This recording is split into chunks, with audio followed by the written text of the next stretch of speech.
Hi, I'm Landon, and in this video I'll give you an overview of all the blocks in the events category. We'll first look at the when green flag is clicked block. When you start your program and click the green flag, all the blocks connected to the green flag block will be run. So to demonstrate that, I'll go to motion and grab the move 10 steps block, and now when I click the green flag button, I'll move 10 steps. Very cool. Now if I go to events, the next block in the list is when key press block. Now, basically what this says is when I press the space bar, I'll move 10 steps. And I can change space to whichever key I want and whatever key is on my keyboard. And so I can change it to right arrow, and now when I press the right arrow, he will move 10 steps.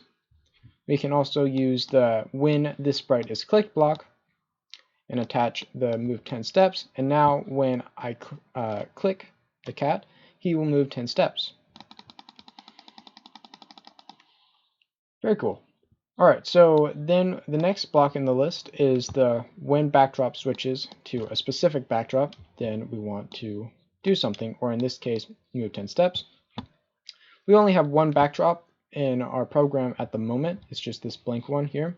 So why don't we add a new backdrop? Let's add the blue sky backdrop, and let's set that, let's go to looks and say switch backdrop to blue sky when the green flag is clicked, and then we'll check if the backdrop switches to blue sky, and if so, then we'll move 10 steps. So now when I click the green flag, he will move 10 steps because we are switching the backdrop to blue sky. Next, if we go to events, then there's this block. Basically, it's checking if whether loudness is more than 10 or if timer is more than 10. And if it is, then we'll move 10 steps. So timer and loudness. Loudness is basically a property that if you have a microphone connected to Scratch, then it will be equal to a number between -1 and 100 depending on how loud the sounds your microphone is picking up. So I do not have a microphone attached to Scratch at the moment, so it's -1. Timer is basically how long your program has been running for. So every time I click the green flag, timer resets back to 0, and so once it's been running for 10 seconds, he will move 10 steps. So 9, 10, and he moves 10 steps. If we go to events, the next 3 blocks are all dealing with broadcasts. Broadcasts are basically a message that a sprite can send out, or you can also broadcast in the backdrop.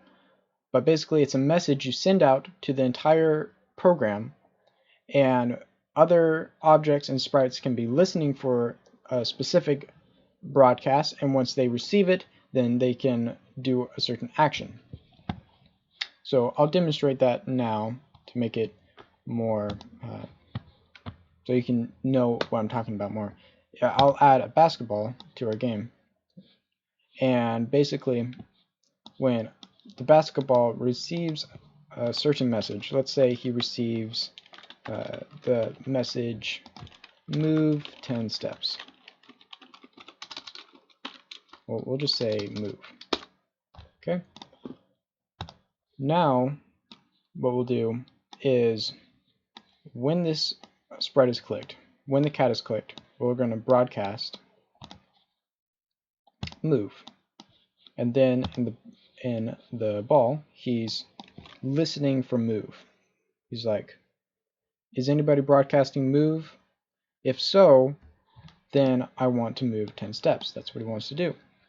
Okay, so let's test this out. All right, so I click the green flag, and now when I click the cat, the ball should move 10 steps. So this is very useful when you're dealing with multiple sprites and you want them to interact with each other. And now there's one last block that we'll look at, and this is the broadcast and wait. Basically, what this will do is it will broadcast a message, but then it will pause the program until every sprite that is looking and receiving the broadcast that you sent out has finished doing all the code that's attached to the when I receive. So let's say I want to broadcast and then play a sound. And now we will not move, the cat will not move 10 steps until the ball has moved 10 steps and played its sound. Where is my volume?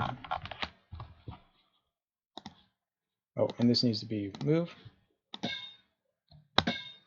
So you see, we click the cat, he plays the sound effect, and then they both move.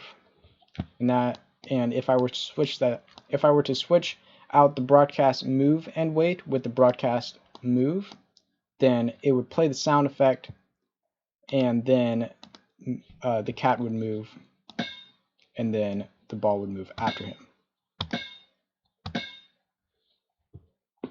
Alright, well that will wrap up our video on all the blocks in the events category. I hope this was informative and helpful. Thank you for watching.